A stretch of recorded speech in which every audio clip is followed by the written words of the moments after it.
열왕기상 10장 말씀입니다. 하나님께서 약속하신 대로 솔로몬에게 지혜가 주어졌고 또 부귀와 영광, 이 많은 것들이 주어졌습니다. 하나님의 약속은 반드시 이루어진다 하는 것을 우리가 첫 번째로 깨닫습니다.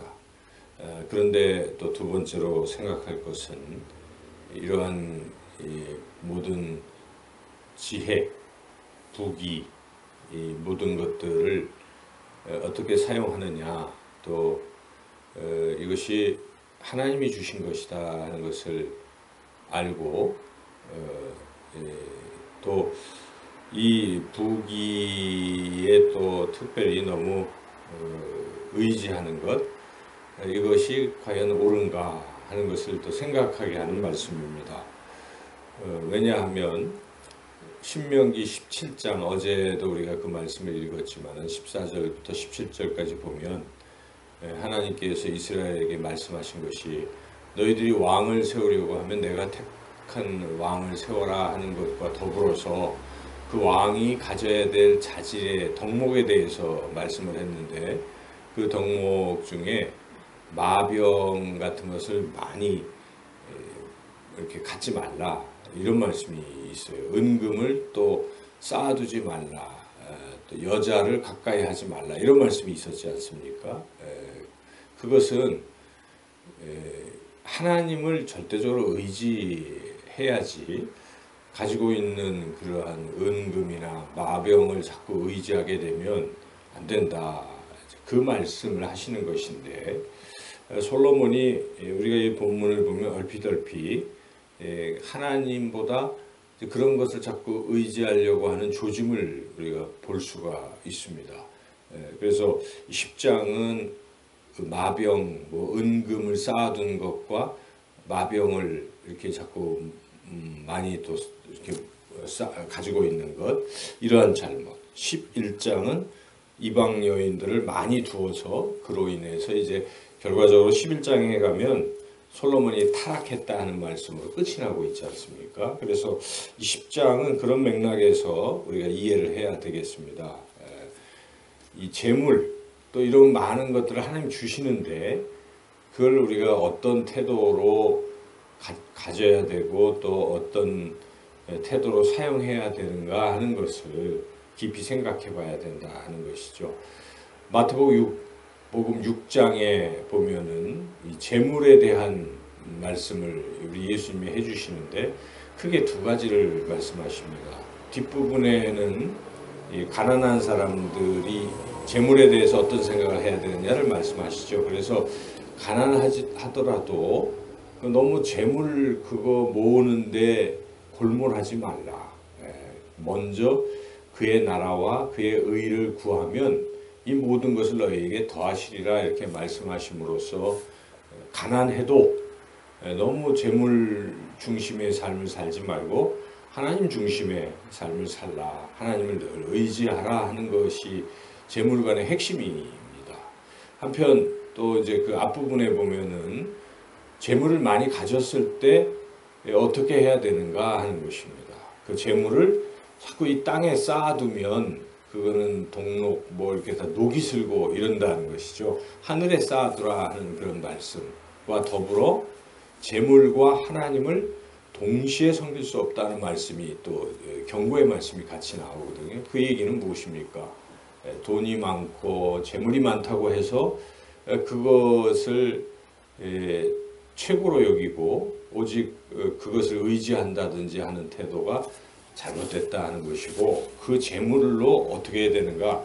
하나님을 섬기라 하는 것이죠. 하나님을 섬기고 또 이웃에게 나누고 베풀라 하는 것입니다. 그런 생각을 갖게 되는 것은 이 재물이 하나님이 주신 것이기 때문에 내 것이 아니고 나는 재물의 주인이 아니라 재물의 청직이다 하는 생각을 가져야 되는 것이죠. 그래서 하나님이 맡기신 것을 내가 선한 청지기로서 어떻게 잘 관리하고 어떻게 하나님의 뜻대로 쓸 것인가 하는 부분이 굉장히 중요한 것이죠.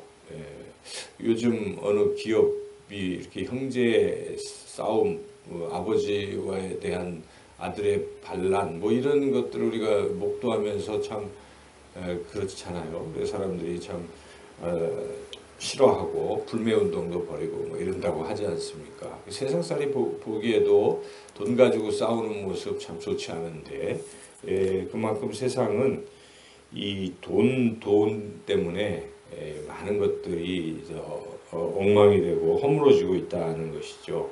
그래서 우리가 이 재물관을 분명히 해야 된다. 항상 하나님이 복 주신 것에 감사하고 나는 이거 주인이 아니고 하나님의 맡기신 관리인으로서 청직이다 하는 생각을 가지고 항상 그렇게 살아가야 계속 하나님이 그것을 맡기실 것이고 또 그런 속에 또 의미 있는 삶을 살게 되는 것이죠. 그래서 오늘 그런 귀한 교훈을 깨닫게 된다는 것, 그리고 이제 결론적으로 결국 사람의 그 부패, 타락은 굉장히 풍요로울 때 일어난다는 사실을 우리가 잊어서는 안 되죠. 고린도전서 10장 12절 말씀에 선줄로 생각할 때 곧 넘어질까 조심하라 이런 말씀이 있지 않습니까? 그래서 항상 우리가 겸손하게 잘 될 때, 형통할 때 더욱더 하나님께 감사하고 하나님을 의지하는 것을 잊어서는 안 된다는 것입니다. 그런데 사람 심리가 잘 먹고 잘 살고 많은 것을 가지게 되면 하나님 생각이 별로 잘 안 나는 거예요. 많은 사람들이. 그래서 가진 것 때문에 그냥 거기에 빠지고 그것만 있으면 든든하게 생각하지만 그러나 그렇게 하나님을 의지하지 않다가 그냥 안 되는 거죠. 그래서 주님이 경고도 하지 않습니까? 어떤 부자가 막 많은 것을 모아놓고 내일 모레 계속 이제 풍요롭게 살자 하고 그걸 쌓아두었을 때 결국 오늘 밤 내 영혼을 내가 데려가면 그 모아둔 게 다 무엇이 되겠느냐 하는 그런 경고의 말씀을 주시는 것이죠. 그래서 그 재물에 너무 돈하면 안 되고 그 주신 것을 잘 관리하고 하나님의 영광을 위해서 써야 된다는 것, 그래서 우리가 깨닫게 됩니다. 여기 특별히 보면 솔로몬이 참 하나님 주신 지혜로 훌륭하다. 시바의 여왕이 와서 칭찬도 하고 1절에서 13절, 그리고 그가 가진 재산이 얼마나 많은지를 14절에서 29절까지 묘사를 하고 있는데 그런 것들이 사실은 무역을 통해서 얻은 것도 있지만 이 국민들에게 세금을 과다하게 징수한 면도 없지 않다는 것이죠. 그런 이제 잘못들이 좀 보이고 있는데 14절을 읽어볼까요? 솔로몬의 세입금의 무게가 금 666 달란트요. 이렇게 막 세금, 그 외에 무역을 통해서도 많이 얻고 있는데도 불구하고 국민들에게 그런 세금을 과중하게 걷어들인 것이죠. 사실 이것이 빌미가 돼서 그 아들 대에서 백성들이 막 노역시키지 돈 세금 많이 거두지 그러니까 반란이 일어나서 남북이 쪼개지는 단초를 제공하는 것이죠. 그래서 솔로몬이 부가 그렇게 많으면 세금을 좀 적게 거둬들여도 되는데 이제 그런 잘못이 보이고 있고 아까 말씀드린 대로 신명기 17장의 말씀을 이제 어기고 있는 모습들, 자기 은금을 쌓아두지 말라고 돼 있잖아요. 그런데 여기 보니까 솔로몬은 자기 왕궁도 뭐 은금으로 그냥 다 도배를 하고 보좌도 막 금 뭐 상아 막 이렇게 17절 방패도 심지어 금방패를 막 수백 개 만들어 놓고 쌓아 놓고 있는 은금을 쌓아두는 이제 이러한